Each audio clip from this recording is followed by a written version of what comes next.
Já, desembargador, estamos ao vivo. Obrigado, bom dia a todos. Declaro aberta a sessão ordinária da Primeira Câmara Criminal do dia 10 de agosto de 2020. Leitura da ata da sessão anterior.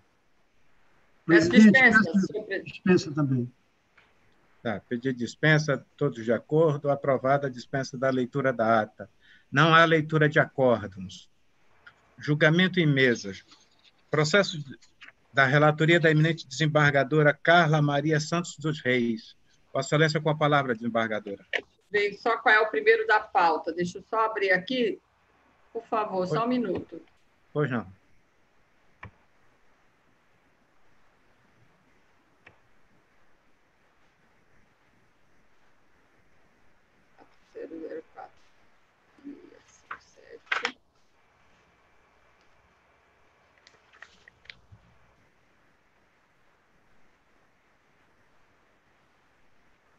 Pois não, senhor presidente. Chama a julgamento o habeas corpus de número 4004-416, dígito 57.2020.8.04. Impetrante é o doutor Alan Carlos Amaral Gomes de Albuquerque, paciente José Austin Ramos Barbosa, o impetrado é o juiz de direito da primeira vara do Tribunal do Júri, e a procuradora que emitiu parecer nos autos, excelentíssima senhora doutora Rita Augusta de Vasconcelos Dias. Foi pedido sustentação oral e foi deferida, senhor presidente. Obrigado, desembargadora. O advogado está presente, secretário? Sim, desembargador. Eles vão colocar na sala. Faça entrar o advogado, por favor.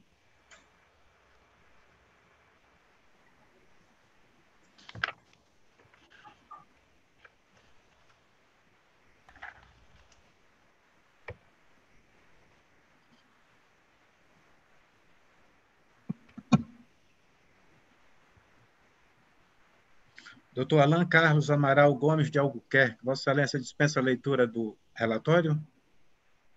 Dispensa, Excelência. Vossa Excelência tem 15 minutos para sustentar. Ok. Excelências, primeiramente, bom dia.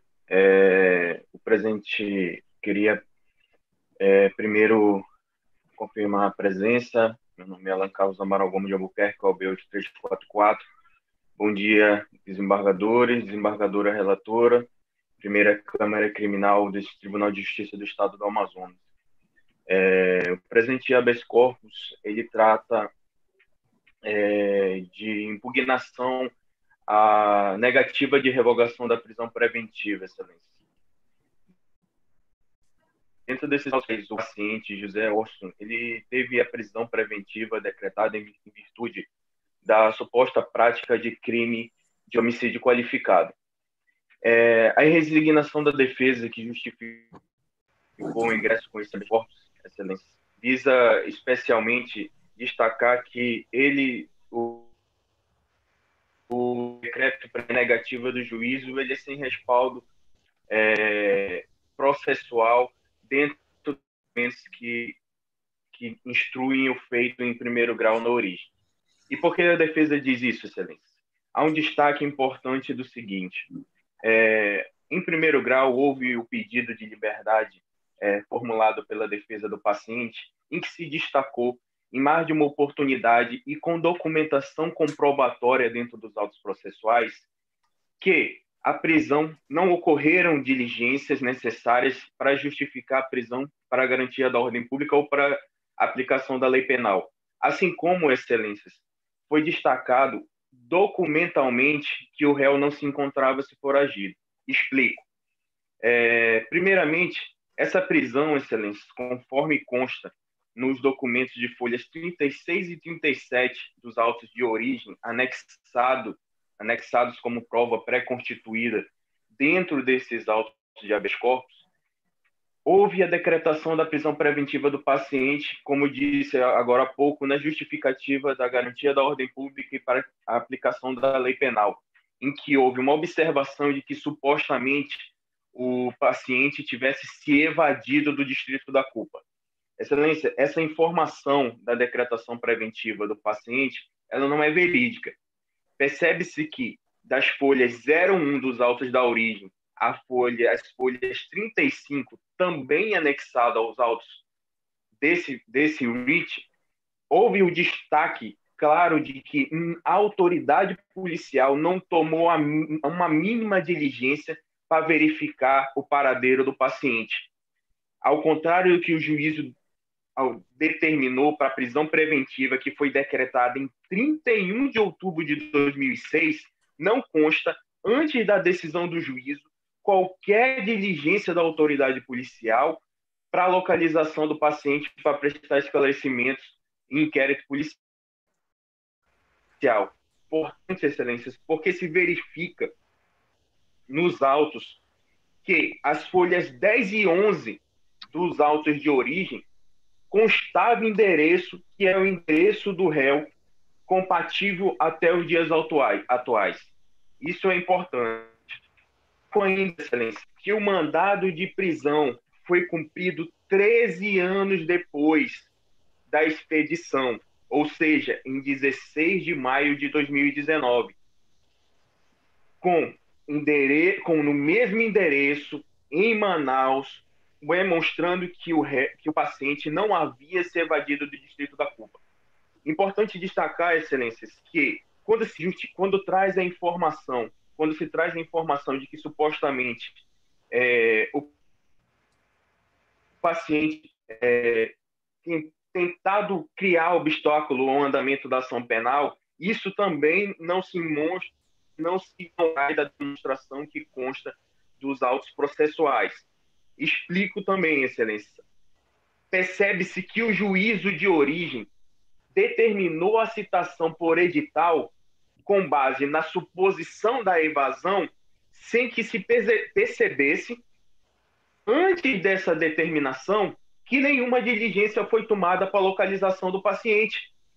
Ao que se percebe, logo após a decretação da prisão preventiva, folhas 38 às folhas 96, quando houve a determinação que o réu estava em fuga e a determinação para notificação por edital, percebe-se que nenhuma diligência o juízo tomou. Ofícios ao TRE, pesquisa ao CIEL, pesquisa em Infojude, outra diligência. Excelências, na realidade, o que se percebe aqui havia uma suposição de que a gente estava evadido, mas nenhuma diligência foi tomada tanto pela autoridade policial como pela autoridade judiciária após a instauração do devido processo penal via denúncia do Ministério Público para a localização do mesmo. A evasão, a fuga e aos eventuais obstáculos para a aplicação da lei penal, excelência, eles devem estar comprovados em concreto dentro dos autos processuais. E não só não estão demonstrados em concreto a comportamento de fuga do paciente, como os elementos que já constam dos autos indicam totalmente o contrário. O paciente sempre teve residência fixa em Manaus, sempre esteve aqui presente e, pior, excelência, justificativa de fuga, onde que verificamos dentro dos autos processuais que 19 e 125 dos autos de origem, anexados também nesses autos de habeas corpus como prova pré-constituída, demonstram que o réu compareceu ao Fórum Enoque Reis para o julgamento de um outro processo. Excelências, entender que o réu estava em fuga ou criando obstáculo para a aplicação da lei penal é um verdadeiro absurdo e configura um constrangimento ilegal praticado pelo juízo de primeiro grau. A documentação dos autos não só cria na defesa uma demonstração de que não existia essa fuga, mas é a comprovação em concreto de que o réu não estava se evadindo do distrito da Cuba e da aplicação penal do que está sendo apurado dentro desses autos processuais. Excelência, a defesa fez diversos destaques, entre eles o princípio da presunção da inocência. O réu encontra-se acusado do crime em que tomou ciência somente em 16 de maio de 2019, quando foi cumprido o mandado de prisão. Uma prisão que também foi destaque nesse habeas corpus, em que a defesa demonstra que os fatos que são narrados de 2016, quando houve a decretação da prisão preventiva do paciente, não tem contemporaneidade. O juízo de primeiro grau não trouxe elementos concretos para demonstrar a necessidade da ordem pública e nem a aplicação da lei penal, especialmente para descaracterização da fuga, excelência. A ordem pública também não foi configurada a necessidade da manutenção da prisão preventiva do paciente. O paciente tem condições pessoais favoráveis e processuais para que encontre-se respondendo em liberdade e aguarde julgamento em liberdade, excelência. Destaco um posicionamento no habeas corpus que faço questão de destacar do STJ, habeas corpus 91083, em que relato a ementa desse habeas corpus. A fuga do distrito da culpa diante de decreto prisional marcado pela carência de fundamentação não corporifica por si só o risco da aplicação da lei penal, mas antes, exercício regular do direito, legítima oposição ao arbítrio estatal. Esse habeas corpus do STJ, que eu acabei de citar, excelências, ele se configura em casos em que ocorre fuga, baseada em decisões ilegais, o que não chega nem a ser apreciado por vossas excelências. A defesa não só destacou e comprovou o documento do paciente, como demonstrou nos autos de habeas corpus que não estão configurados a ordem pública e não estão configurados o fundamento da eventual aplicação da lei penal, especialmente, excelências, porque se verifica que o réu é primário, ele não tem condenações criminais, e a demonstração dos elementos, dos fundamentos narrados no auto de habeas corpus trazem a demonstração de que esta prisão preventiva tem sido calcada, tem sido lastreada em antecipação de pena e preconceito acusatório, condutas que são coibidas pelos tribunais superiores e pela própria lei processual. Destaco, excelências, que a lei, ela é clara, a preventiva, ela é uma exceção, especialmente no caso do paciente, em que não houveram diligências concretas, tanto pela autoridade policial como pelo juízo de origem, para justificar a prisão preventiva. Destaco também que a gravidade do crime que ocorreu há mais de 13 anos atrás, em que se está se apurando a culpa ou não do paciente, em abstrato, ela também não justifica a prisão preventiva, excelências. Então, diante desses vários fundamentos, não configurados os requisitos da prisão preventiva, como fumus boni iuris, até porque o réu milita em favor do réu a presunção de inocência, assim como a ausência de demonstração clara de perigo em liberdades autorizam o reconhecimento do constrangimento ilegal sofrido pelo paciente e o deferimento e a concessão dessa ordem de habeas corpus para fim de que o paciente possa aguardar o julgamento em liberdade, considerando que a prisão decretada do mesmo é ilegal e não possui respaldo na lei processual penal conforme fundamentos constantes dos autos de habeas corpus impetrado a esse juízo. Por fim, requero, excelências, novamente a concessão dessa ordem para evitar as ofensas relatadas, como a ausência de demonstração da ordem pública, a ausência de demonstração de risco à aplicação da lei penal, assim como os fundamentos, todos os fundamentos requisitivos, demonstrado a configuração do constrangimento ilegal sobre o paciente. Outro caminho, excelências, não se encontra razoável senão a concessão dessa ordem de habeas corpus com base no artigo 316 do Código de Processo Penal, para que a liberdade do paciente seja restabelecida em obediência à Carta Magna Brasileira e à Lei Processual Penal. Obrigado pela atenção e aguardo o deferimento desse habeas corpus. Obrigado, senhor. Obrigado, doutor Alain. Com a palavra a desembargadora Carla Reis, relatora. Obrigada, senhor presidente. Pois bem, a análise das condições de procedibilidade desta ação, no que diz respeito à possibilidade jurídica do pedido, legítimo interesse e legitimácio de causa, conduz à conclusão pelo cumprimento dos requisitos legais de sua admissibilidade. De igual modo, e por certo, considera-se regular a matéria atinente à competência deste órgão julgador para conhecer o presente pedido de habeas corpus. Adentrando-se agora na observação pormenorizada dos fundamentos que motivaram a apresentação deste pedido, tem-se que a decisão inquinada não demonstra qualquer constrangimento ilegal, fazendo-se, em caso, necessária a manutenção de sua custódia cautelar e garantia da ordem pública. E conseguimos dizendo o seguinte, senhor presidente: o alargamento do prazo para a finalização da instrução, bem como a anuência de contemporaneidade entre os fatos apurados e a prisão processual, neste caso, encontram-se caracterizados pela desídia do próprio paciente, posto que permaneceu em local incerto e não sabido por mais de 13 anos. Nesse íntere, preferiu valer-se da própria torpeza para, após suscitar constrangimento ilegal por ausência de contemporaneidade entre a prisão processual e os fatos apurados no processo originário. Vale dizer, não se concebe que se acolha o argumento trazido pelo impetrante no que concerne a ausência de contemporaneidade, quando ela própria foi causada por quem dela pretende aproveitar-se, uma vez que a marcha processual apenas não caminhou com a devida regularidade por culpa exclusiva do paciente. Neste ponto, aliás, pertinentes às informações prestadas pelo juízo de direito do primeiro Tribunal do Júri de Manaus. Abro aspas. Deste modo, quanto ao andamento da persecução penal, informo que esta vem se desenvolvendo em ritmo compatível com a razoabilidade processual exigida pelo ordenamento pátrio, não havendo que se falar em desídia por parte deste juízo processante, uma vez que a demora na marcha processual foi causada pelo próprio réu, o qual se encontrou foragido na maior parte do tempo. O réu já encontra-se pronunciado aguardando julgamento, fecha aspas. Outro sim, traz-se à baila as considerações expendidas pelo graduado órgão do Ministério Público, os quais, por bem robustecer o entendimento aqui esposado, são adotados como razão de decidir. Abro aspas mais uma vez, senhor presidente.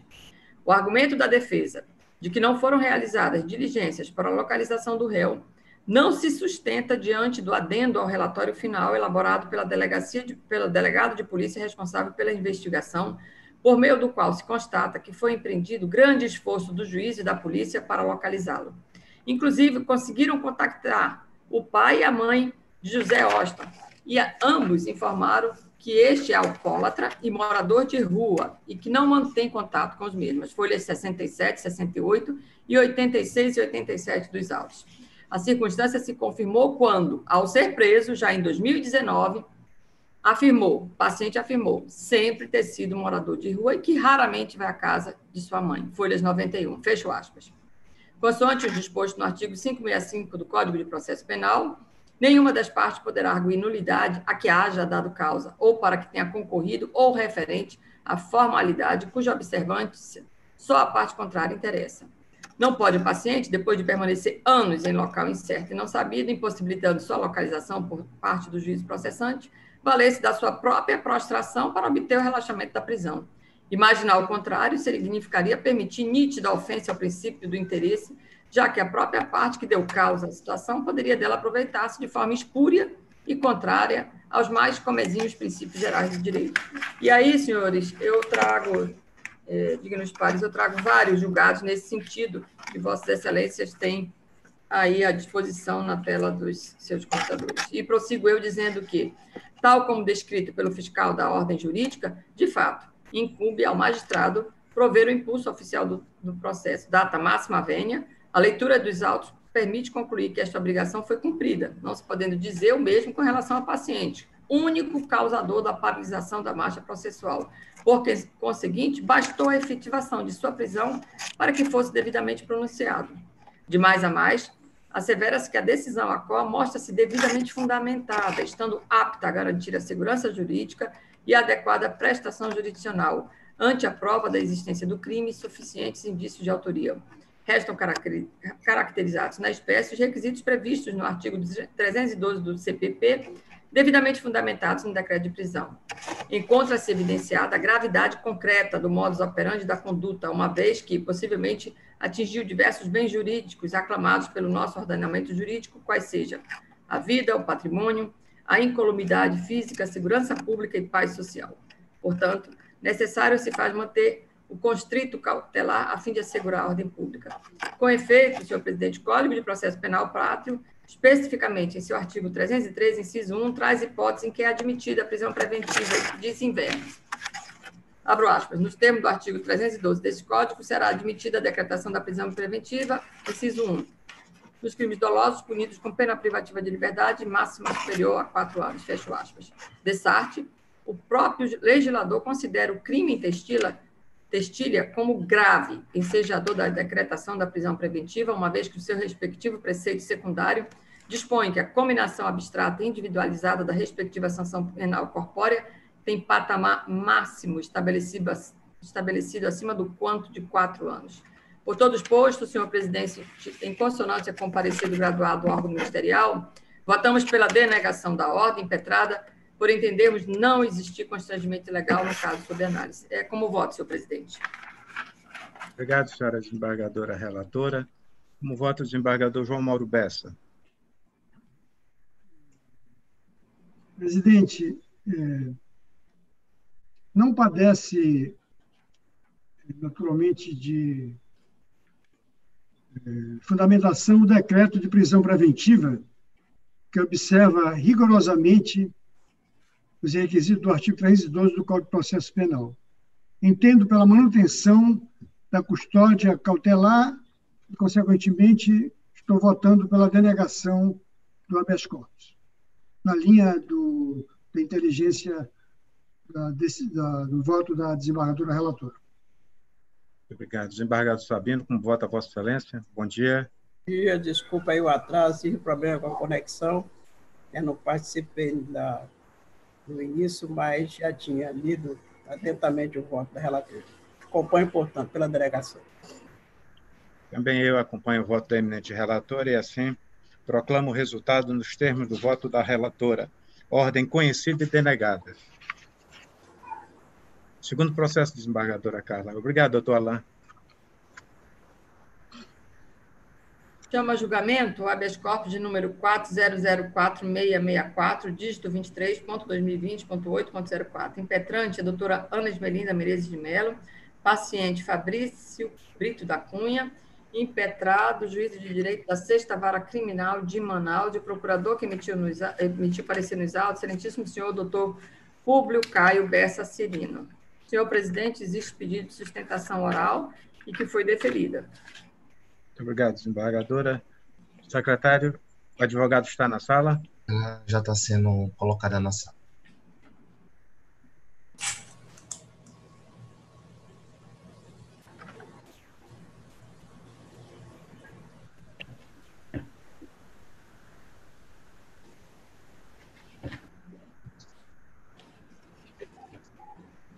Doutora Ana Esmelinda, Vossa Excelência dispensa a leitura do relatório? Sim, Excelência, dispenso. Vossa Excelência tem 15 minutos para sustentar. Ok, eu quero só que certificar que eu fiz a juntada do relatório da minha sustentação oral, para Vossas Excelências ter acesso. Bom dia a todos, bom dia, excelentíssimo senhor presidente dessa Câmara Criminal, nobre relatora, senhores desembargadores, senhor representante do Ministério Público, doutora, quem está aí? A doutora Augusto. Olha, minha conterrânea. Augusto.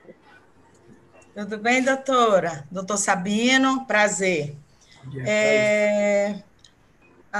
O motivo do meu habeas corpus é muito simples, vou resumir, até porque já está juntado o relatório. Doutora Rita Augusta, estou vendo, está muito charmosa. A autoridade policial requereu a preventiva do paciente em sede de plantão criminal, por suposta infração ao artigo 171 do Código Penal em 2/3, sendo que o suposto fato delitoso ocorreu em 6/2/2020.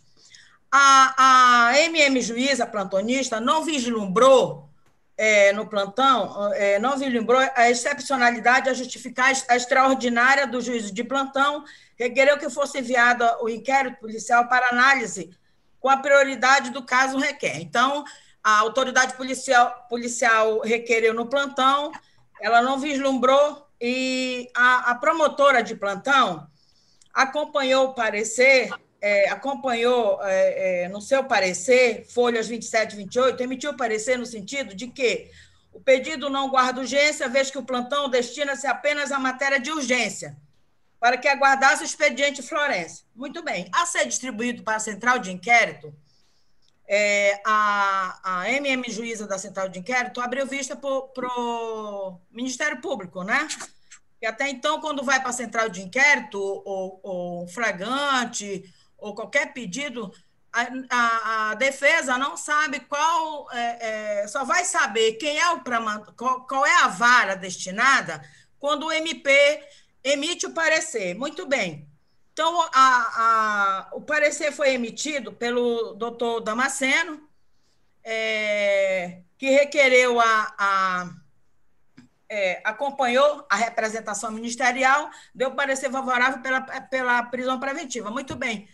O paciente foi preso dia 17/6, né? Foi levado à delegacia em sua residência, foi levado à delegacia e esta defesa acompanhou a oitiva dele lá e, ao requerer, ao ser interrogado e ao fazer o questionário do Covid, este disse, ao responder, disse se ele tinha algum problema respiratório, aqueles que eles fazem o questionário. Ele disse que sim, ou seja, o paciente tem asma crônica. O que acontece?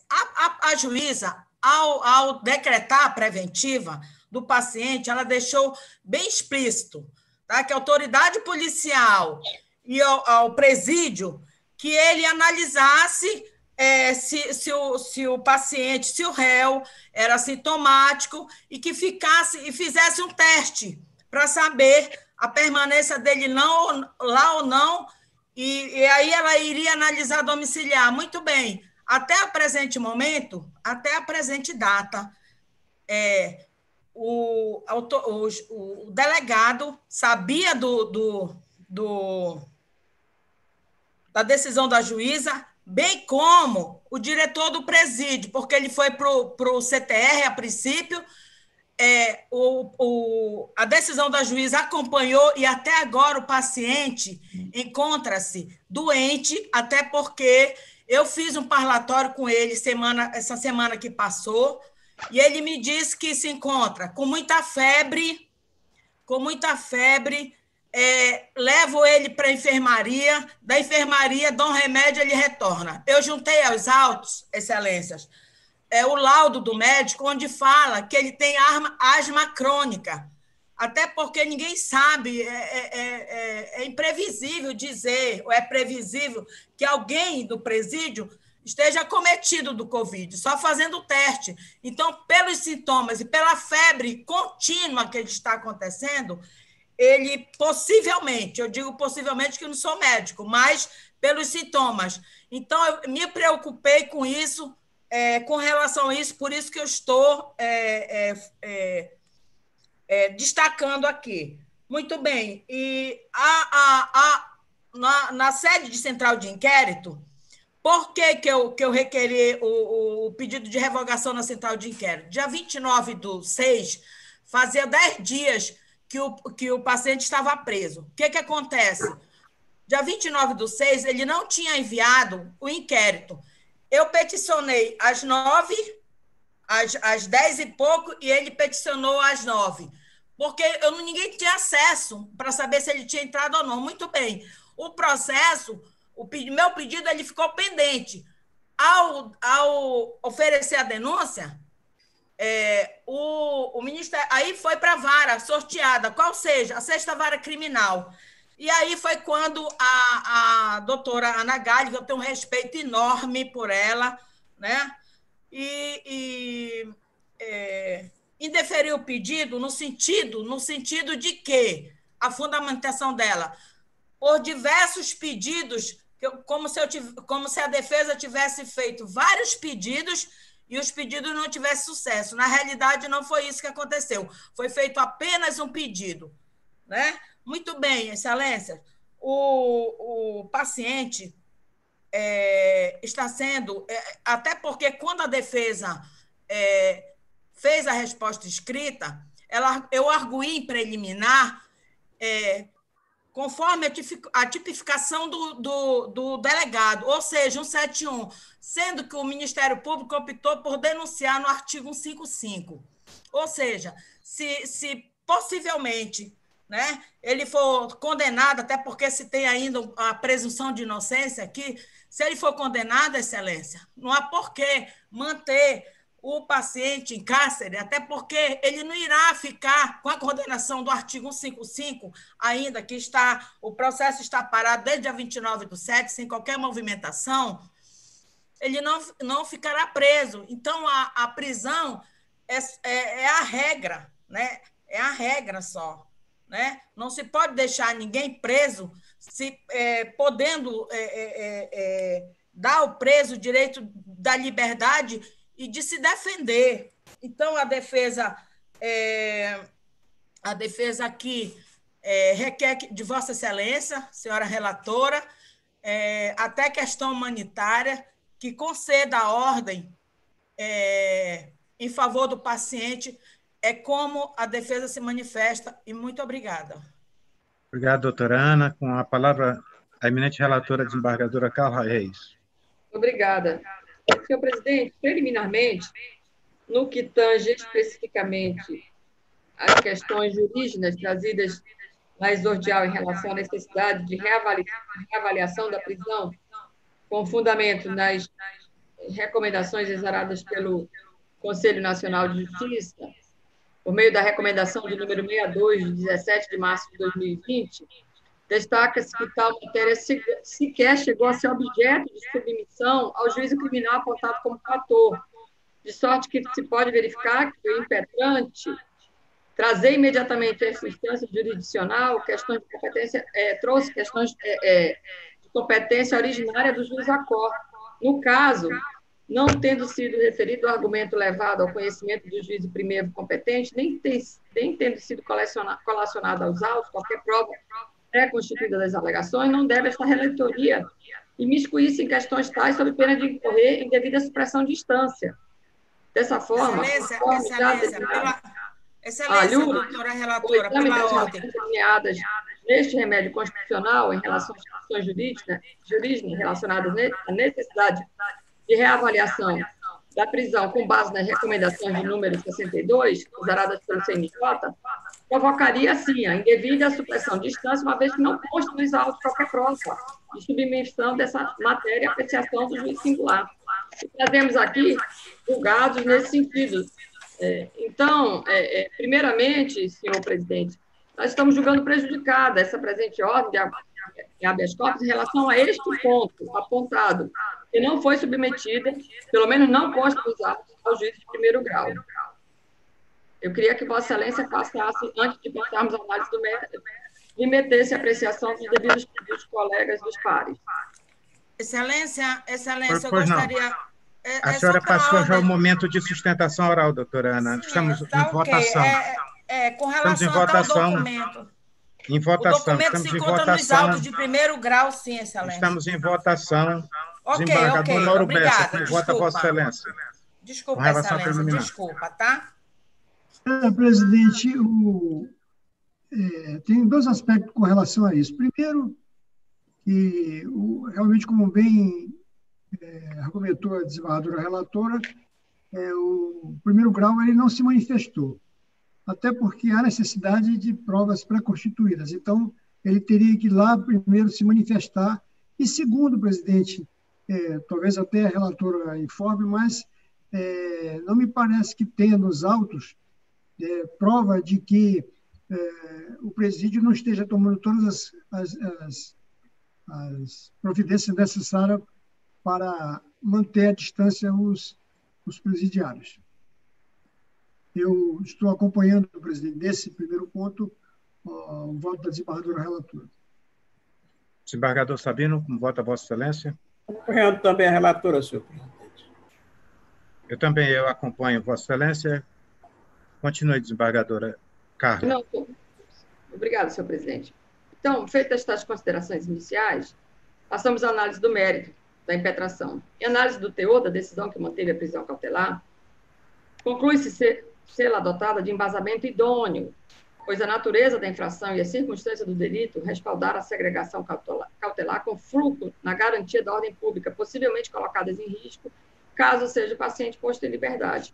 Eis o teor da decisão proferida pelo juiz de primeiro grau. Esta decisão que consta nos autos apontado como fator, o juiz apontado como fator, na oportunidade que negou o pedido de revogação da prisão preventiva formulado pelo patrono do paciente nos autos da primeira instância. Abro aspas. Ao teor do artigo 316 do Código de Processo Penal, o decreto prisional é baseado na cláusula rebus sic stantibus, em outras palavras, apenas quando verificar a falta de motivos para que subsista é que o magistrado poderá revogar a prisão preventiva decretada. Nesse contexto, após análise detida do pedido, não vislumbro razões motivadoras ao ponto de serem acolhidas por este juízo criminal. Observa-se que, neste momento processual, ainda perfazem os pressupostos balizadores da prisão preventiva, quais sejam o fumus commissis delicti e o periculum libertate. O primeiro, caracterizado pelos indícios de autoria e de materialidade, o segundo, para assegurar a ordem pública e ou econômica, a conveniência da instrução criminal e a garantia da aplicação penal. Não obstante, neste momento, por estarem presentes os pressupostos e requisitos legais da prisão, verifico a inviabilidade de substituição da prisão preventiva por qualquer medida cautelar diversa da prisão preventiva nos incisos do artigo 319 do Código de Processo Penal, considerando que não demonstra concretude e eficiência processual a ser fundada no artigo 282, parágrafo 6 do Código de Processo Penal. Ademais, vê-se que, além de ser matéria já decidida anteriormente, a reiteração do pedido não trouxe razões novas capazes de modificar a decisão anterior, porquanto a mera reiteração é inadmissível. Nesse sentido, transcrevo em parte o seguinte julgado: é inadmissível, a repetição de pedidos sem inovação. E aí, o juiz primeiro faz relação, se refere a julgados do STJ e do STF. Deste modo, prosseguindo, em razão de não haver fatos novos a serem considerados e por vislumbrar nos autos circunstâncias que reclamem a manutenção da prisão preventiva, a teor das decisões interlocutórias explanadas no processo em epígrafe, fundado no artigo 312, cumulado com o artigo 313, cumulado ainda com o artigo 316, todos do Código de Processo Penal, indefiro o pedido de revogação de prisão preventiva em desfavor de Fabrício Brito da Cunha, por restarem insuficientes e inadequados deste momento processual e ratifico os termos das decisões proferidas nestes autos pelos seus próprios fundamentos. Fecha-se aspas. Prossigo dizendo, assim sendo, constata-se que a decisão ACO mostra-se devidamente fundamentada, estando apta a garantir segurança jurídica e adequada à prestação jurisdicional, não ocorrendo constrangimento ilegal quando, além da prova da existência do crime e suficientes indícios de autoria, resta caracterizado na espécie, além dos requisitos previstos no artigo 302 do Código de Processo Penal, devidamente fundamentado no decreto de prisão. O paciente, senhores, foi preso em virtude de acolhimento da representação pela sua prisão formulada pelo delegado de polícia, oportunidade na qual o juiz primeiro, em consonância com o parecer ministerial, decretou a prisão preventiva de Fabrício da Cunha Brito pela suposta prática de delitos contra o patrimônio de forma reiterada contra diversas vítimas vulneráveis, preferencialmente idosos e pessoas com algum tipo de deficiência sensorial. Segundo o delegado de polícia, e aí abro aspas, a presente representação está lastreada em investigação iniciada nesta delegacia e tem como escopo principal deter a ação dos ora representados no sentido de continuar praticando os ilícitos penais que se relacionam com crimes contra o patrimônio, além de se evitar a proliferação contínua de vítimas ante a contumácia dos autores do delito. E acrescenta, continuando com aspas, o modus operandi destes representados é o mesmo que já lhes resultou em prisões anteriores, ou seja, eles se mantêm em agências bancárias à espreita de idosos, pessoas de pouco conhecimento ou ainda de pessoas com algum tipo de limitação nos sentidos, tudo para garantir que não haja qualquer barreira de resistência entre eles e o patrimônio almejado. Fecho aspas. Por ora, senhores, encontra-se evidenciada a gravidade concreta do modus operandi da conduta, uma vez que possivelmente atingiu diversos bens jurídicos aclamados pelo nosso ordenamento jurídico, quais sejam patrimônio, segurança pública, paz social. Portanto, necessário se faz manter o constituto cautelar a fim de assegurar a ordem pública. No caso concreto, verifica-se que o paciente poluiu com outro agente, ludibriou uma pessoa com deficiência auditiva no interior de uma agência bancária, oportunidade que subtraiu certa quantia em dinheiro mediante utilização de meio fraudulento. Há de se ressaltar, portanto, a especial reprovação da conduta praticada em tese contra a vítima com deficiência auditiva, sendo que o paciente a teria abordado momentos antes da subtração, fingindo oferecer ajuda para então permitir a consumação do delito.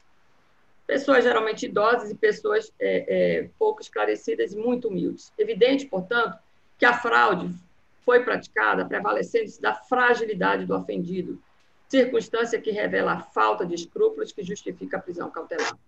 Diante desse fato, o representante ministerial de primeiro grau denunciou ao paciente, nos autos originários, como incurso nas penas descritas no artigo 155, parágrafo 4º, incisos 2 e 4 do Código Penal Brasileiro. Dessarte, o próprio legislador considera o crime intestino como de natureza grave, furto qualificado, ensejador de decretação da prisão preventiva, uma vez que seu respectivo prefeito secundário tem combinação abstrata e individualizada, máxima de reprimenda corpórea, que extrapola o quanto de 4 anos. E aí citamos aqui vários julgados do STJ, que Vossa Excelência já tiveram a oportunidade de ler, por ocasião da disponibilização do voto, e prossigo dizendo: outro sim, consigne-se ainda o risco de reiteração delitiva, conforme se pode extrair dos apontamentos constantes da certidão de antecedentes criminais íncita nos autos originários, os quais se observa a propensão do paciente para a prática delitiva, uma vez que responde a outros crimes e tem em seu desfavor processo de execução de pena em andamento. Com efeito, embora inquéritos policiais e ações penais em andamento não possam ser considerados para recrudescer a pena, nos termos da súmula número 444 do STJ, consistem em elementos indicadores da propensão do acusado ao cometimento de novos delitos, caso permaneça em liberdade. Por isso, senhores e dignos pares, é que se conclui ser a aplicação de medidas cautelares diversas da prisão inadequada no caso presente, tendo em vista a gravidade concreta do crime e a repercussão social. Por todo exposto, conhecemos parcialmente da presente ordem de habeas corpus e, nesta extensão, votamos pela sua denegação, senhor presidente. É nesse sentido que votamos. Obrigado, desembargadora Carla. Como voto do desembargador Mauro Bessa.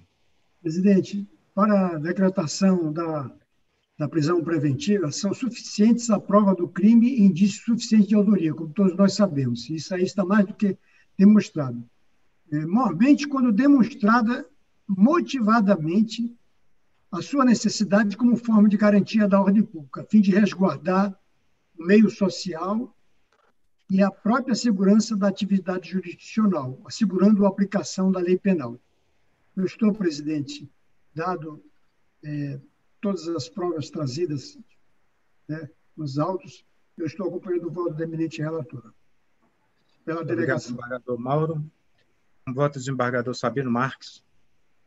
Acompanho o voto da relatora, senhor presidente. Obrigado, desembargador. Também eu acompanho a eminente relatora e assim proclamo o resultado. Ordem parcialmente conhecida e nessa extensão denegada nos termos do voto da relatora. Muito obrigado, doutora Ana. Que agradeço.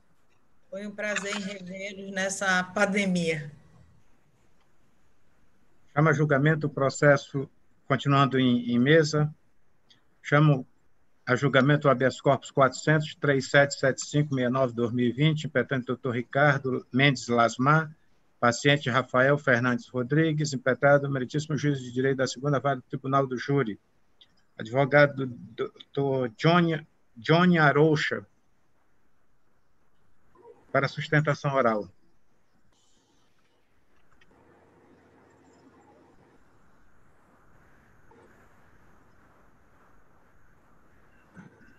O advogado está se conectando.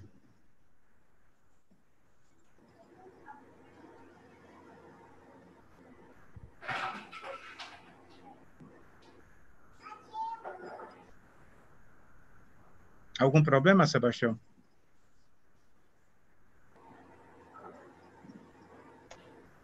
Ele não conectou o áudio lá, desembargador.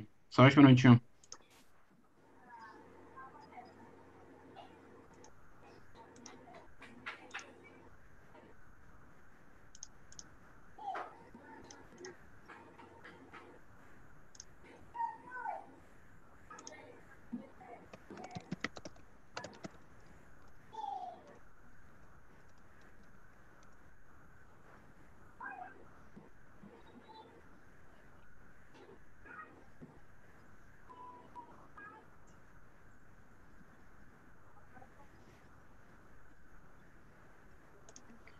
Doutor Johnny Aroucha, Vossa Excelência dispensa a leitura do relatório?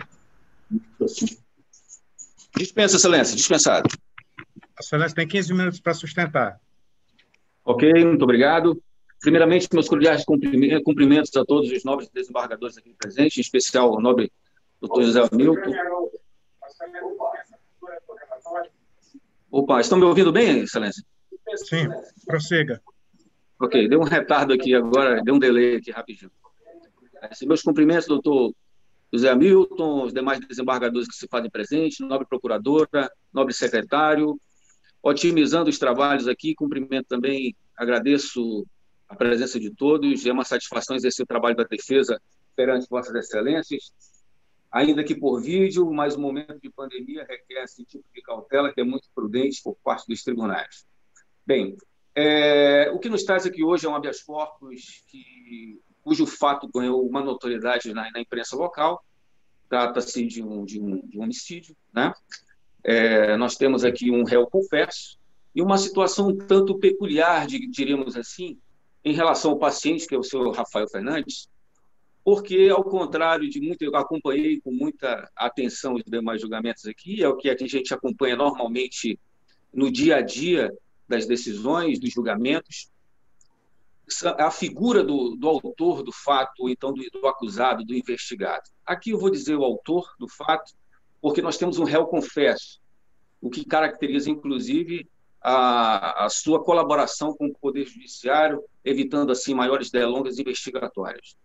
Nós temos aqui uma pessoa, um rapaz, um jovem de 32 anos, um servidor público federal da Justiça do Trabalho, um rapaz que, com muito custo e dificuldades financeiras, conseguiu estudar uma aprovação no concurso público, mas que, infelizmente, por um impulso, em determinado momento da sua vida, cometeu um fato realmente lamentável, que destruiu não só a família da vítima, isso é notório, isso é de reconhecimento, inclusive do próprio acusado, mas também a sua própria família, visto que após, a título de conhecimento dos senhores, é de fundamental importância de destacar isso, após o conhecimento desse fato, o pai desse rapaz cometeu suicídio e mais uma família destruída, um fato extremamente lamentável. No decorrer desse período, ele foi preso, é verdade, ele se evadiu do local do crime, como aproximadamente 90%, 93% dos autores de delitos o fazem, mas ele foi capturado pelas autoridades policiais e, logo a seguir, a sua prisão foi convertida em preventiva. Ok. Chegamos, então, ao ponto nevrálgico da questão que nos traz a apreciação desse habeas corpus. Senhores, quais os fundamentos para a manutenção da prisão desse rapaz? Excelências, vejam bem, aqui nós não estamos diante de um criminoso quanto mais, e aqui eu faço a referência que inicialmente comecei a fazer com relação aos julgamentos anteriores, sempre temos alguém um agente que cometeu fatos reiterados que denotam a sua periculosidade, digamos assim. Esse rapaz, ele não apresenta absolutamente nada que possa denegrir a sua conduta social. Infelizmente, foi por um impulso que ele cometeu o fato. Sim, ele cometeu o fato. O fato é grave? Sim. Sabemos, óbvio, no âmbito judicial, que a mera gravidade do delito não é suficiente de forma isolada para confirmar a manutenção de um decreto preventivo. Ok. Juntamente com isso, nós temos os outros elementos contidos no artigo 302. Garantia da ordem pública. Como esse rapaz pode ofender a ordem pública se não existe nada que demonstre uma conduta antissocial por parte do mesmo? Ele apresenta antecedentes criminais? Ele não apresenta antecedentes criminais. Esse rapaz sequer havia ingressado numa delegacia de polícia, nem por um crime anão, como gostamos de chamar, e, no caso, uma infração de menor potencial ofensivo. No condomínio onde ele residia, que agora está recolhido no ambiente prisional, todos o conhecem como uma pessoa extremamente tranquila, extremamente calma. No próprio dia do fato, ele e a vítima tinham passado um dia sem qualquer atribulações, sem qualquer discussões, nada que possa fundamentar que esse rapaz ele está inserido no contexto de garantia da ordem pública ou social. Econômica nem se fala, porque não estamos falando aqui de um crime contra a economia popular. Então, senhores, a defesa, obviamente, diante desses fatos, veio galgando para tentar fazer com que o mesmo responda o processo em liberdade. Pode-se dizer que não, mas ele fugiu, ele se evadiu do local do fato. Senhores, isso acontece, creio eu, uma média de 90% a 94% dos delitos. O agente se evade do local do crime. Mas a questão é, persistem os motivos que fundamentam a prisão desse rapaz? Senhores, não. Não. Temos que analisar exatamente o passado desse rapaz e não apenas aquele ponto negativo na sua vida que causou esse processo criminal. É um rapaz que não apenas é primário, mas ele também possui bons antecedentes. No ambiente de trabalho, ele sempre foi tido como uma pessoa extremamente produtiva, responsável nos seus horários, nas suas metas a serem cumpridas, junto à Justiça do Trabalho, né, onde ele é concursado. Mas, infelizmente, senhores, ele passou por essa situação crítica que o colocou nessa situação que agora é objeto de apreciação por parte dessa nobre corte. Outro ponto de extrema importância que deve ser destacado aqui é que, tanto pelo juízo de primeiro grau, inclusive nas suas respostas como autoridade probatória,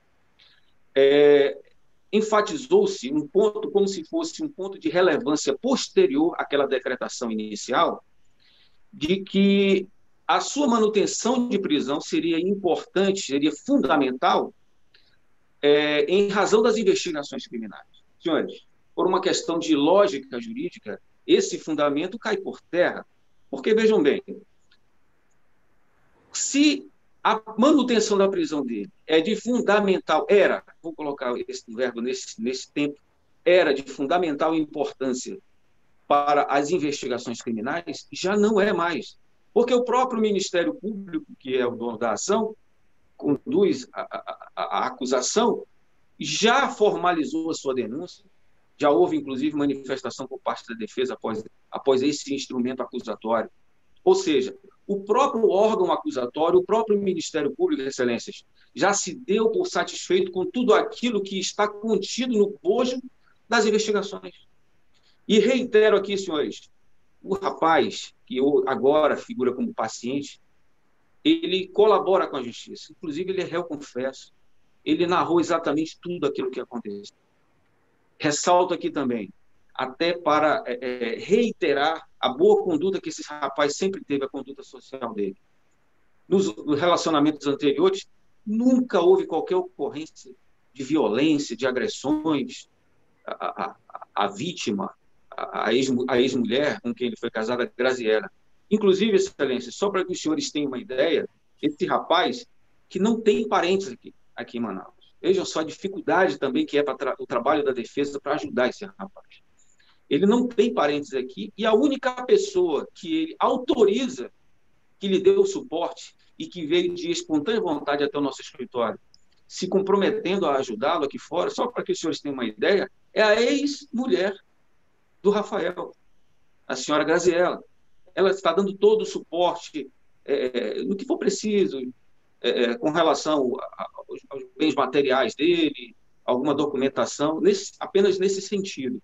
Então, tudo isso, senhores, corrobora para a ideia de que esse rapaz não representa um perigo social, de que esse rapaz não representa um perigo para a produção de provas, para a investigação, para a decisão futura do judiciário. Lembrando que é um delito que muito provavelmente vai a júri popular, muito provavelmente, e no júri, como todos nós sabemos, tudo pode acontecer. Tudo pode acontecer, porque os juízes do povo hão de decidir o futuro do mesmo. Então, senhores, sem mais delongas, sendo bastante objetivo nos termos da defesa, reiterando os cumprimentos iniciais a todos os nobres desembargadores, nobre procuradora e o nobre secretário, a defesa pugna, então, nos termos do habeas corpus aqui impetrado, pela concessão da ordem para que esse rapaz, Rafael Fernandes, possa responder o processo em liberdade, por ser essa medida de justiça. Lembrando, não estamos aqui diante de um criminoso, quanto mais. É uma pessoa que, em determinado ponto da sua vida, envolveu-se nesse fato lamentável, triste, e que ele mesmo demonstrou arrependimento ainda perante a autoridade policial. Inclusive, na própria delegacia, é interessante dizer, as próprias autoridades policiais nos diziam, e até para ele mesmo, bem, aqui a gente está diante de uma situação um tanto diferente, porque quando nós prendemos alguém por homicídio, e nós vamos ver o histórico da pessoa, é uma pessoa que ou responde a vários processos, ou já tem um histórico de comportamento social absolutamente reprovado. Então, senhores, reiteramos o pedido de concessão dessa ordem para que esse rapaz possa responder o processo em liberdade, ainda que Vossas Excelências autorizem alguma das medidas alternativas contidas no artigo 319 do Código de Processo Penal. É como solicitamos, repito, os cordiais cumprimentos a todos. Obrigado. Obrigado, doutor Johnny. O voto já está disponibilizado há mais de 10 dias a todos os senhores desembargadores. Vou ler apenas a minuta do acordo, a ementa do acordo. No tocante à ausência dos requisitos previstos no artigo 312 do Código de Processo Penal, constata-se, no caso vertente, a presença dos pressupostos e fundamentos da prisão preventiva do paciente, quais sejam o fumus commissi delicti, consubstanciado nos indícios de autoria e na prova de materialidade do crime de homicídio qualificado, e o periculum libertatis fundamentado na garantia da ordem pública, dado o modus operandi em que o crime foi perpetrado, tendo em vista que o paciente confessou que ceifou a vida da ofendida por achar que estava sendo traído, esperando o momento em que a vítima foi repousar no quarto para esfaqueá-la, impossibilitando sua defesa, o que revela a periculosidade do acusado. Outrosim, existe a imprescindibilidade da custódia cautelar para assegurar a aplicação da lei penal, uma vez que o réu, logo após o delito, fugiu para o estado de Roraima, sendo capturado na cidade de Pacaraima, quando tentava atravessar a fronteira em direção à Venezuela, com o intuito de não ser responsabilizado pelo crime em comento. Dessarte, a segregação cautelar do paciente encontra-se perfeitamente respaldada pelos ditames legais, haja vista que não ocorre constrangimento legal quando, além da prova da existência do crime e suficientes indícios da autoria, resta caracterizado na espécie algum dos requisitos previstos no artigo 312 do Código de Processo Penal, sobretudo a garantia da ordem pública e a aplicação da lei penal, devidamente embasadas no decreto de prisão preventiva, e ainda na decisão de sua conservação, precedentes. Nada obstante, os predicados do paciente, o Excelso Supremo Tribunal Federal e o Colégio Superior Tribunal de Justiça possuem entendimento de que o simples fato do acusado ser possuidor de bens antecedentes, com residência fixa e ocupação lícita, não pode ser considerado como um elemento suficiente para garantir a concessão da liberdade provisória, ante a presença dos requisitos elencados no artigo 312 do Código Penal. Outrosim, é sabido que não há que se falar em possibilidade de aplicação de medidas cautelares diversas da prisão, quando presentes elementos hábeis a justificar a imposição da segregação cautelar, precedentes do Colégio Superior Tribunal de Justiça. Ordem de habeas corpus conhecida e denegada. É como voto. Como voto o desembargador João Mauro Bessa. Presidente, o voto de Vossa Excelência não exatamente em razão da gravidade do delito abstratamente considerado, mas diante, pelo que entendi, da forma e execução do crime, indicativos de periculosidade do paciente. E aí, presidente, réu confesso, evadiu-se do distrito da culpa, e temos que considerar que essas circunstâncias, o compõe circunstâncias relativas à primariedade, residência no distrito da culpa, que, na verdade, o próprio advogado da tribuna sustentou, né, que ele não teria residência aqui. E os bons antecedentes, né, presidente, não constituem, na verdade, como todos nós sabemos, direito subjetivo impostergável à liberdade provisória. Por isso, presidente, e por tudo mais que consta dos autos, eu estou acompanhando pelo lançado voto de Vossa Excelência, pela denegação do habeas corpus. Muito obrigado, desembargador Mauro Bessa. Desembargadora Carla Reis, como vota Vossa Excelência? Senhor presidente, eu também já li, inclusive já votei eletronicamente, e apenas também confirmando que o desembargador Mauro aqui falando, o fato de o paciente não possuir nenhum parente aqui residente, aqui na cidade, poderia tornar-se uma segunda revasão do distrito de culpa. Não há como não se considerar isso. E a forma realmente extremamente violenta, como citei nos autos, que foi o assassinato foi cometido. E, diante de todas as razões que Vossa Excelência pontuou no seu brilhante voto, eu já acompanhei e aqui confirmo o voto acompanhando Vossa Excelência. Muito obrigado, desembargadora Carla Reis. Como voto o desembargador Sabino Marques. Sem áudio, desembargador. Acompanho o voto de Vossa Excelência. Muito obrigado. Assim proclamo o resultado. Ordem conhecida e denegada nos termos do voto do relator. Obrigado, doutor Johnny. Bom dia a todos, Excelência.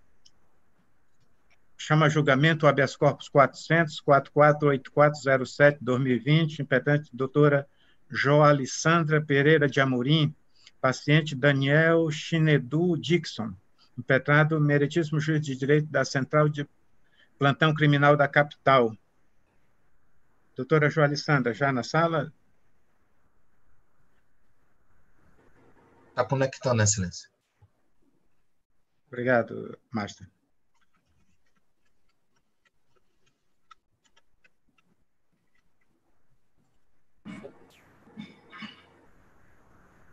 Sabrina, pega que meu toque, aquele que está com a fitazinha cinzenta, está em cima lá do meu laptop. Ali dentro. Lá no...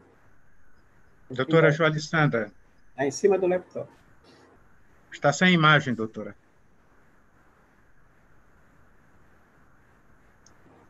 Ela ainda não conectou o áudio lá também, desembargador.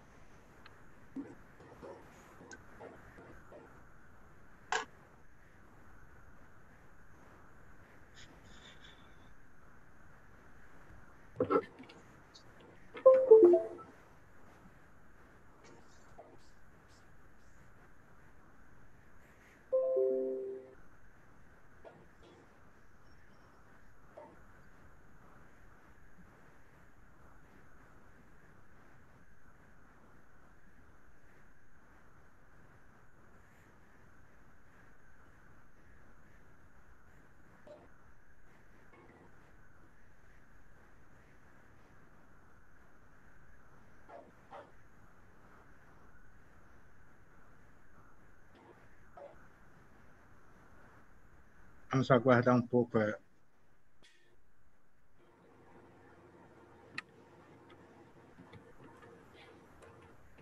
Doutora Joalissandra, a senhora dispensa a leitura do relatório?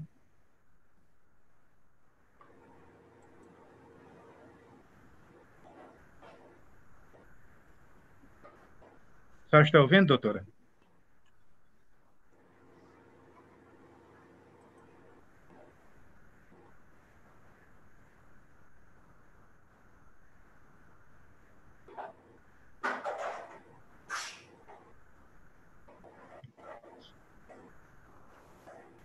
A senhora está ouvindo, doutora Joalissandra?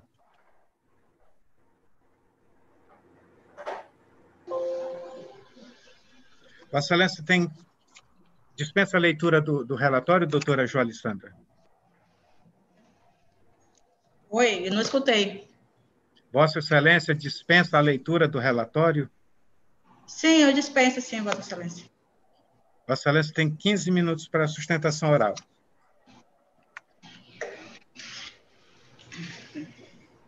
Bom dia a todos, ao excelentíssimo senhor presidente dessa Câmara Criminal, ao excelentíssimo senhores desembargadores presentes, e meu cordial bom dia a todos. Bom, excelência, aqui traz a defesa a essa Câmara Criminal, é um HC do paciente Daniel Chinedu. Temos algumas circunstâncias a ser tratadas nesse habeas corpus. E o primeiro é que seja importante e a ser declarado que para se sustentar uma prisão preventiva e que seja importante a ser declarado... desculpa, parceiro. O primeiro é que seja muito importante, Vossa Excelência, para decretar uma prisão em flagrante, o magistrado julgador deve entender algumas circunstâncias que não estão claramente nesse processo. Tem alguns vícios nesse processo, como, nesse processo, quando foi decretada a prisão do paciente, não tinha o laudo, o laudo dele, não tinha... Foi controversa as histórias da hora da prisão, foi constatada às 15 horas, mas foi declarado depois que foi às 11 horas, conforme fotos e anexos. Neste momento, não querendo trazer nenhum ensino a Vossa Excelência, tendo tamanho saber jurídico de Vossa Excelência, mas aqui particionar o aquebrantamento dessa prisão preventiva e, consequentemente, libertar o corpo de quem apenas gostaria de responder a uma ação penal em liberdade, que seja o paciente Daniel Chinedu. Consta na minha chancela de habeas corpus que no dia 23 de junho de 2020, às 15 horas, o paciente teria sido preso na companhia do senhor Ocollier. Eles foram, evidentemente, atuados pelo flagrante delito tipificado no artigo 33 e 35 da Lei 11.343 de 2006, ou seja, o tráfico de droga e associação para o tráfico. E, oportunamente, o delegado lançou a chancela da prisão em flagrante a uma associação de tráfico de drogas, assim como no artigo 33 da referida lei, o qual seriam os pacientes, o paciente foi acusado. O presente remédio heróico nada mais ele combate uma decisão proferida pela autoridade coatora, que entendeu pela decretação da prisão preventiva, com fundamento da ameaça da ordem pública, dando o máximo respeito à decisão proferida pela excelentíssima senhora juíza de direito da audiência de custódia da comarca de Manaus, tal fundamento não é idôneo para a decretação de tal medida cautelar extrema. O requerente, o paciente, ele encontra-se custodiado desde o dia 24 de 6 de 2020, por ter supostamente cometido delito tipificado no artigo 33 e 35 da Lei de Droga. Ao saber que o tráfico de droga e associação para o tráfico encontra-se atualmente recolhido no Centro de Detenção Provisória Masculino desde essa data. Não há em sequer em falar em prisão em flagrante, pois o requerente não foi preso praticando crime algum e também não foi perseguido e nem foi preso após a prática do delito. Tem umas fotos aí no HC que fala claramente que o Daniel foi preso em sua residência. E na sua residência, ele não foi encontrado nada com o mesmo. Foi encontrado na casa de outro rapaz que foi preso junto com ele. Então, nesse momento, Vossa Excelência, eu quero que vocês entendam um pouco dessa história. O requerente, embora ele sendo estrangeiro, ele possui residência fixa aqui em Manaus. Ele é empresário, ele tem uma ocupação ilícita, ele tem uma agência de viagem aqui em Manaus. Então, se Vossa Excelência entender pela liberdade provisória deles, o mesmo não vai se eximir de fugir para outro estado, porque a residência dele é aqui em Manaus. Destaque-se que na lavratura do respectivo auto de prisão em flagrante, apresentado e comunicado ao juiz plantonista, e nesse caso mesmo estava só o exame de corpo de delito do paciente, como eu falei no começo. E isso é indispensável para a lavratura do respectivo flagrante, e naquele momento não tinha. Colocaram depois o exame, depois foi feita a custódia, depois foi feito o procedimento, depois fizeram o exame de corpo de delito, mas antes da custódia não tinha nenhum documento comprovando esse exame. E o quadro que emerge os autos vislumbra-se a existência de vasta documentação certificadora da presença de todos os requisitos legais para a revogação da prisão preventiva ou para a concessão da liberdade provisória, com ou sem aplicação das medidas cautelares, substitutiva da prisão, ressaltando-se que o mesmo é réu primário, possui bom antecedente, conforme acima exposto, e tem residência fixa no distrito da culpa, não existindo assim qualquer circunstância que autorize a legítima manutenção do custodiado do mesmo.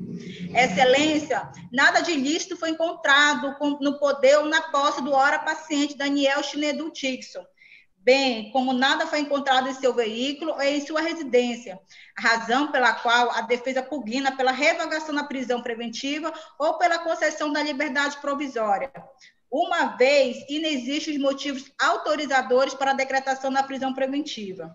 Em especial, se verifica claramente que o paciente é primário, depois antecedente, não se verificando para tanto a decretação da prisão preventiva.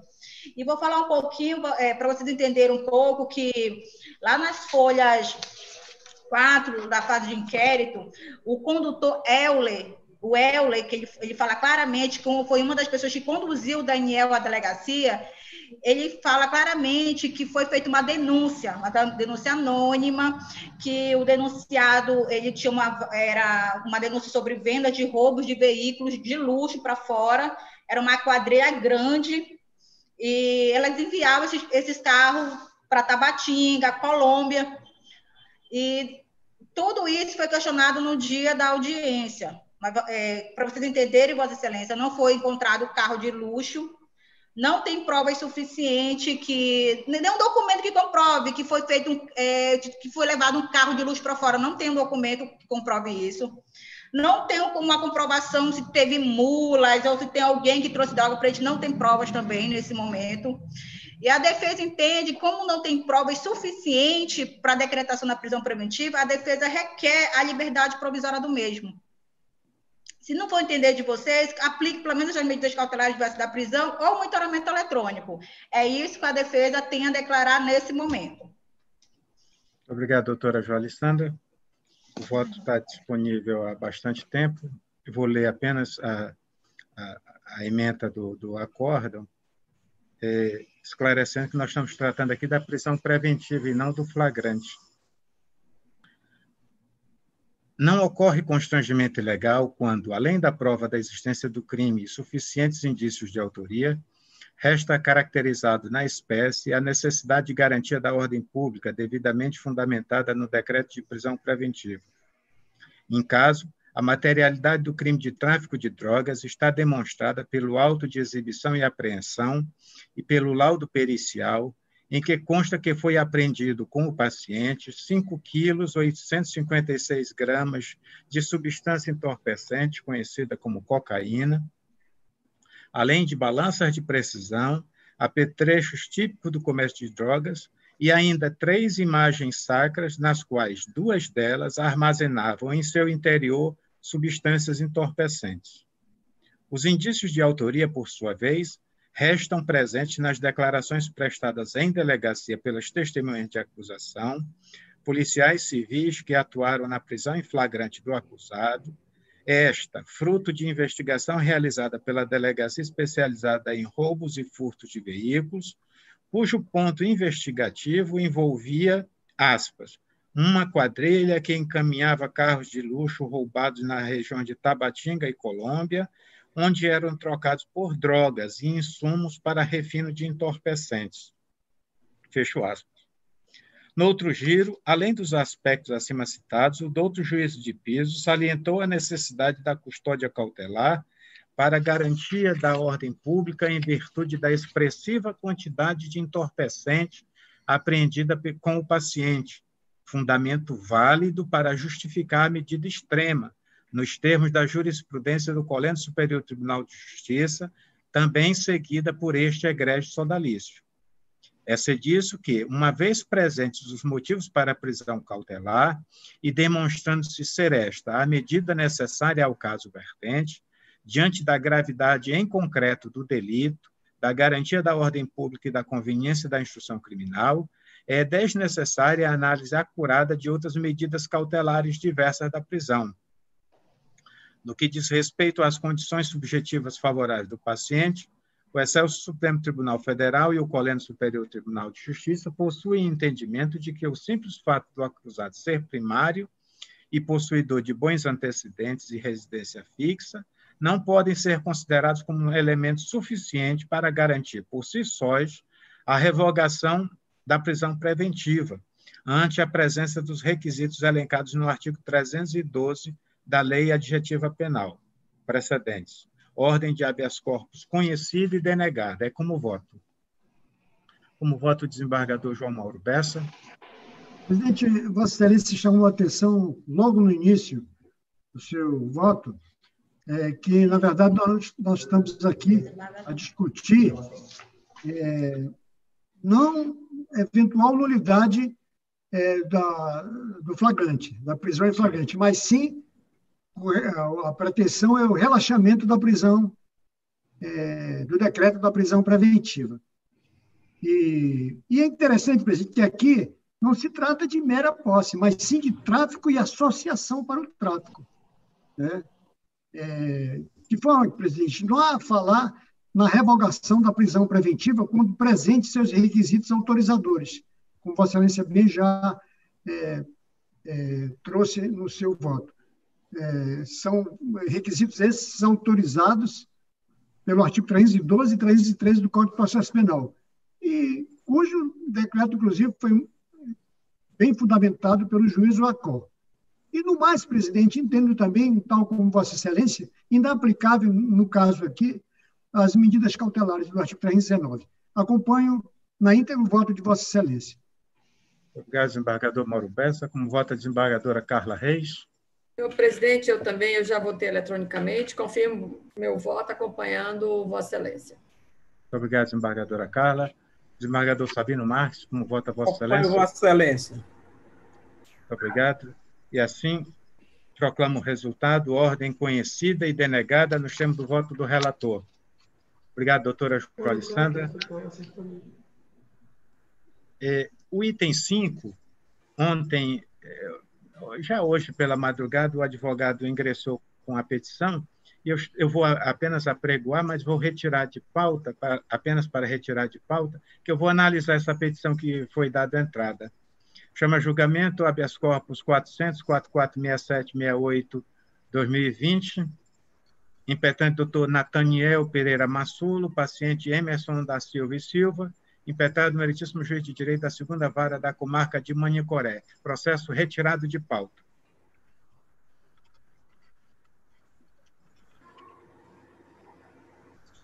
E assim encerramos os julgamentos em mesa.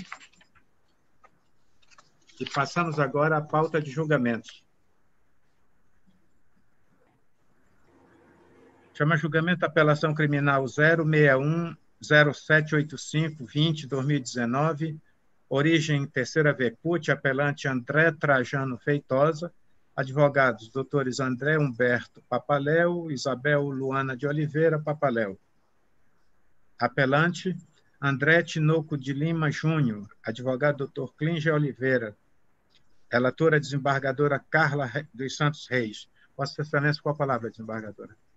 Senhor presidente, existe pedido de sustentação oral e foi deferida por esta relatoria. Obrigado, desembargadora. Qual é o advogado, senhor secretário?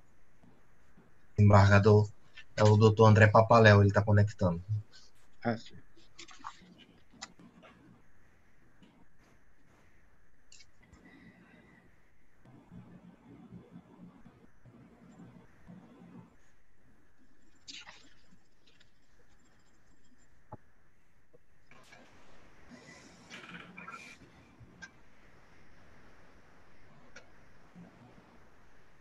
Bom dia, doutor André Papaléu. Vossa Excelência dispensa a leitura do relatório? Está sem áudio. Oi, bom dia. Dispensa, Excelência. Vossa Excelência tem 15 minutos para sustentar. Tá bom, Excelência.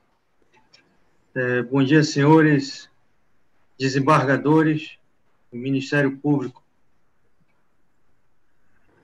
aqui o caso presente do apelante André Trajano.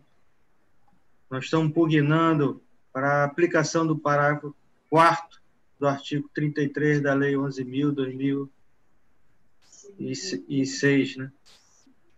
Excelência, na época da sentença, primeiro grau, o réu era primário, não havia nenhuma outra condenação, e foi réu confesso, colaborando com o processo a todo tempo, e não participava de nenhuma facção criminosa, e se mostrou arrependido após a sua confissão, e hoje em dia está até trabalhando, não se envolvendo mais em delitos, como antes.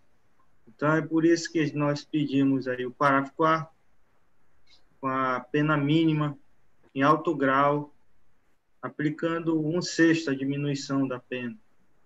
É essa reforma que nós estamos requerendo nesse recurso de apelação. Somente, senhor. Obrigado, doutor André Papaléu. Com a palavra, a eminente desembargadora relatora, desembargadora Carla Reis. Não, senhor presidente, muito obrigada. O recurso interposto somente poderá ser recebido e conhecido se presente todos os requisitos e surgindo a necessidade de pronunciamento do órgão julgador sobre todos os pontos na forma abaixo. Primeiro, os pressupostos objetivos, que é o cabimento, depois a tempestividade e a forma legal. E todo o preparo. E os pressupostos subjetivos, também legitimidade, interesse e, terceiro, que é a conclusão sobre o juízo de prelibação, que passamos já diretamente para esse ponto. Exame dos autos, verifica-se que todos os pressupostos objetivos e subjetivos foram satisfeitos para o conhecimento da irresignação postulada.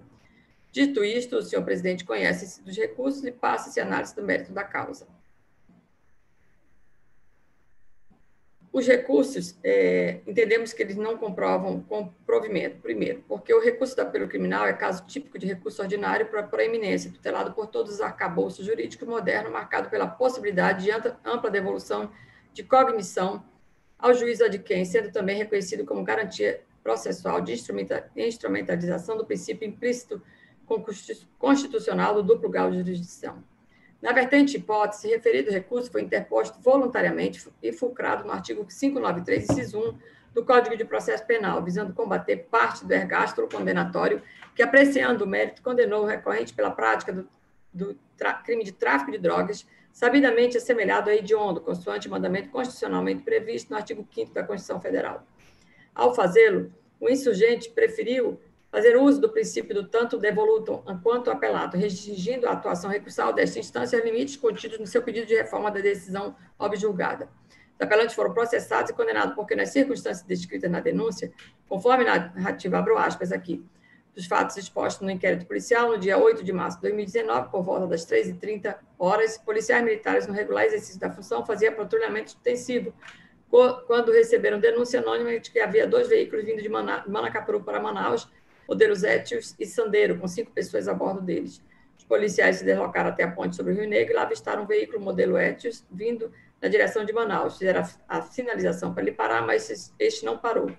O veículo foi acompanhado pela viatura policial por toda a extensão da ponte e foi abordado no início da Avenida Cirilo Neves. Dentro do veículo estavam André Trajano Feitosa, Bruno Conte Araújo Brandão, Felipe Carvalho Novaes, Gilmara Moraes Marinho e Alexandre Tinoco de Lima Júnior. Na mala do veículo foi encontrado um pacote contendo 1 quilo de maconha. Ao ser questionados sobre o outro veículo, modelo Sandero, informaram que ele estava no bairro Japim, na rua Nova Olinda, e que dentro dele estava o restante da droga. Os policiais dirigiram-se até o local e lá encontraram o referido veículo que foi abordado e dentro dele estava Gutenberg de Souza Fernandes. Na mala do veículo encontraram 9 quilos de maconha que tinham as mesmas características e embalagem similar encontrada no veículo Etios. Materialidade do delito encontra-se comprovada e apresenta-se cumpridamente demonstrada não apenas pelos autos de prisão em flagrante, de exibição em apreensão, as folhas 4, senão também especialmente pelo laudo definitivo de exame em substância incerto nos folhos processuais de folhas 304 e 307, onde se confirmou a potencialidade de um total de 10,425 quilos para a droga maconha. Além disso, o auto de exibição e apreensão enumera as substâncias ilícitas apreendidas e descreve o modo como estavam acondicionadas, folhas 301. A autoria, por igual, emerge bem elucidada. O corpus dos autos revela que a materialidade e a autoria delitivas se encontram exaustivamente comprovadas nos elementos de provas erigidos nos autos, colhidos sob os colorários do contraditório da ampla defesa, tudo sob o manto do devido processo legal. Embora o apelante Alexandre Tinoco de Lima Júnior tenha requerido a sua absolvição por ausência de prova, os dados colhidos durante a inscrição criminal são claros acerca da sua culpabilidade. E, robustecendo o quadro probatório, abrimos aspas aqui, a testemunha de acusação Ivan Reis Bezerra de Souza Neto e Jones Fernando Costa, sobre compromisso legal, ratificaram as versões do procedimento de investigação, narrando em síntese que a equipe policial recebeu denúncia anônima sobre transporte de entorpecentes de Manacapuru a Manaus através do veículos Etios e Sandero. Assim, na diligência policial, o fato, ora descrito, foi de modo certeiro, atestado e confirmado, de modo que os agentes públicos, a princípio, abordaram o indicado veículo Etios, ocupado por Felipe Carvalho, André Trajano, Alexandre Tinoco e Gilmara Moraes, e Bruno Conte. Ocasião em que se realizou revista, sendo constatada a existência de um tablet de material ilícito de maconha no interior do porta-malas. Sabrina! Em seguida, André Trajano Feitosa informou que o restante da droga estava no segundo veículo Sandero. Fecho aspas. A guarnição se deslocou ao local indicado, especificamente no bairro Japim, e encontrou o veículo pilotado por Gutenberg de Souza Fernandes com um novo tablet de droga dentro do porta-mala. Na hora dos fatos, este alegou que receberam uma quantia em dinheiro para o transporte do material. Os testemunhas ressaltaram que os veículos não possuíam características de carro de aplicativo, uma vez que não havia nenhum aparelho celular fixado no painel ouvido e muito menos qualquer adesivo alusivo, sinais característicos deste meio de transporte. Fecho aspas. Não obstante isso, presidente, é importante consignar que ambos os policiais militares que foram responsáveis pela prisão do apelante reconheceram os apelantes em juízo como autores do delito, sem margem a dúvidas.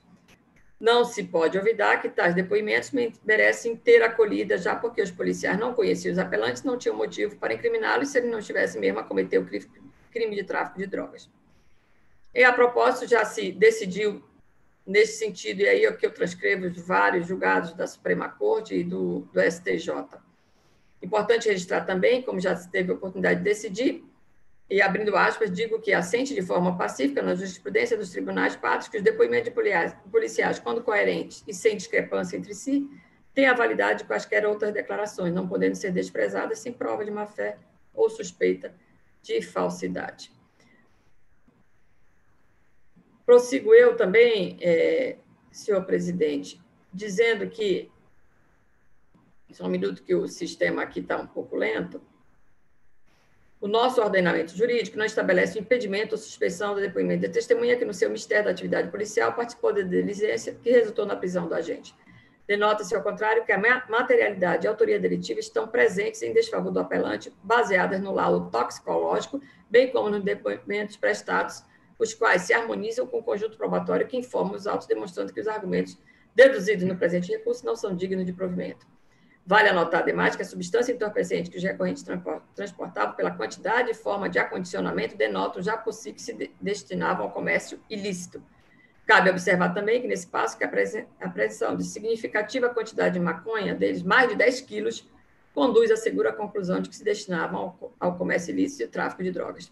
Não quer mais lembrar que, para a configuração do crime de tráfico de drogas, não é mistério que aconteça a operação de venda das substâncias entorpecentes, bastando que seja detectado e demonstrado, como no caso em exame, que as drogas estavam sendo transportadas visando o fornecimento à terceira.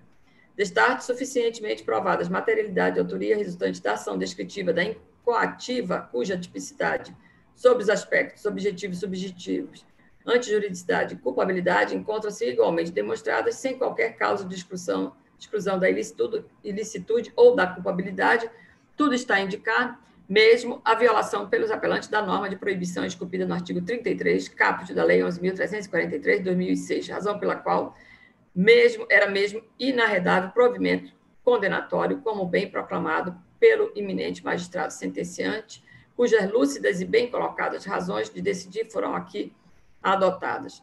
Ao exposto, rejeita-se o pleito defensivo e mantém-se a condenação deles, eis que demonstradas as suas culpabilidade. A pena, igualmente, não merece qualquer reparo, e Vossas Excelências têm aí na vossa tela as razões pelas quais mantemos intacta a sentença de primeiro grau. Sobreleva-se ainda que o quanto da pena imposta impede a substituição da pena privativa de liberdade por restritiva de direitos a teor do disposto no artigo 44, inciso 1 do Código Penal. Assim, senhores, antes exposto, em consonância com o parecer ministerial de folhas 950 a 959, subscrita pela procuradora aqui presente, excelentíssima senhora doutora Rita Augusta de Vasconcelos Dias, conhece-se e nega-se provimento aos presentes apelo criminal, mantendo-se por conseguintes efeitos da sentença condenatória proferida pelo juiz de primeira instância em todos os seus termos. É como votamos, senhor presidente. Obrigado, desembargadora Carla. Como voto o desembargador Mauro Bessa. Presidente, estou acompanhando na íntegra o voto da desembargadora relatora. Obrigado, desembargador Mauro Bessa. Como voto o desembargador Sabino Marques. Senhor presidente, estou acompanhando na integralidade o voto da relatora. Muito obrigado, desembargador Sabino. Também eu acompanho a eminente relatora e assim proclamo o resultado: apelo criminal conhecido e não provido, nos termos do voto da relatora. Obrigado, doutor André Papaléu. Obrigado. Bom dia. Bom dia. Chama a julgamento a apelação criminal 061712917/2019, origem terceiro juizado especializado da violência doméstica. Em segredo de justiça, seria importante sairmos do YouTube, senhor secretário. Sebastião.